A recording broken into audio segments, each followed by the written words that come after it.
Waandishi wengi wa habari wameweza kuchapisha habari ya aliyekuwa balozi wa Tanzania nchini Cuba pole kuwa ameweza kufariki, lakini si hivyo.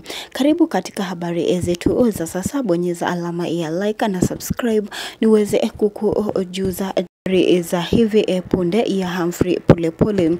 Na ingawa polisi bado haijatoa taarifa kamili ya mahali alipo Humphrey Polepole, mashirika ya haki za kibinadamu na harakati na wananchi pia wameitaka Chama cha Mapinduzi ikiongozwa na Daktari Mama Suluhu kumtoa Humphrey Polepole alipo, kwa maana kutopatikana kwake kumezua wasiwasi mkubwa kuhusu uhuru wa kisiasa, usalama wa watu wanaotoa maoni kwa umma, na hali hii imeweza kuathiri mazingira ya kisiasa nchini Tanzania, ambapo mashirika ya haki za kibinadamu na vyombo vya habari zimeweza kutiwa hofu kwa kuongelea taarifa ya Humphrey Polepole, basi wameendelea kunyamaza kimya.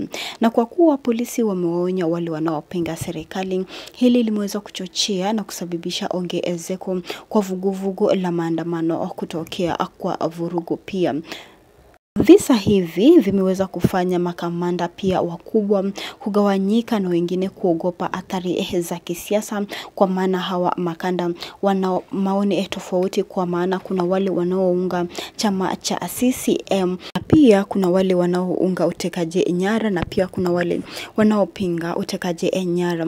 Na hii kamanda ya polisi au makamanda wa polisi wameweza kutofautiana vikubwa, vile Kapteni Tesha ameweza kuja vikubwa katika mitandao ya kijamii na kuwahimiza Watanzania waje kwa wingi katika kuandamana dhidi ya ufisadi katika serikali, na pia serikali inayowateka nyara, na pia kuwashika viongozi wa upinzani. Na Humphrey Polepole anaenda kutolewa aliko, kwa sababu Polepole ni international dignitary, na kwa sababu ya cheo aliyokuwa nayo, alikuwa balozi wa Tanzania nchini Cuba, na yeye ni international. Sasa hivi ukiingia kwenye mitandao ya kijamii, headlines zilizosambaa ama zinazosambaa duniani ni ex-ambassador Tanzania in Cuba have been abducted. Kama hizi zinaweza kupea ama zimepea rais wa Tanzania Mama Daktari Samia Suluhu aibu kubwa, na wana njia ama njama ya kumtoa Humphrey Polepole aliko baada ya kutekwa nyara.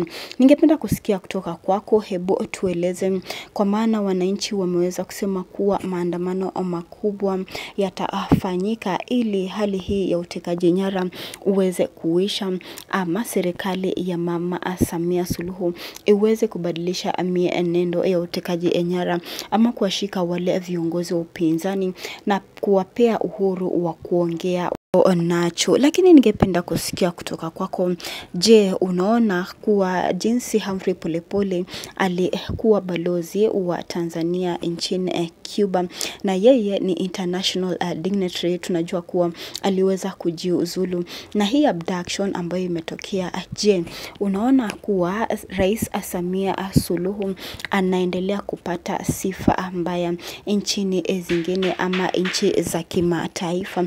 Kwa maana hii ndio many political analysts wanasema hivyo, imeweza kumharibia sifa Mama Daktari Samia Suluhu, kwa maana Humphrey Polepole alikuwa mwanataifa, international dignitary. Unaona pia hali hii imeweza kuongezeka, kwa maana tumeona hivi majuzi John Heche ameweza kuzuiliwa kuingia nchini Kenya. Tunajua kuwa yeye ni naibu mwenyekiti wa chama cha Chadema, na waliohusika kumkataza kuingia nchini Kenya ni Chama cha Mapinduzi. Tueleze kuhusiana taarifa, je, unaamini kuwa Chama cha Mapinduzi inaenda kumwachilia Humphrey Polepole aliyekuwa balozi wa Tanzania nchini Cuba? Tueleze hapa chini. Pia usisahau kubonyeza alama ya like na subscribe hapa chini.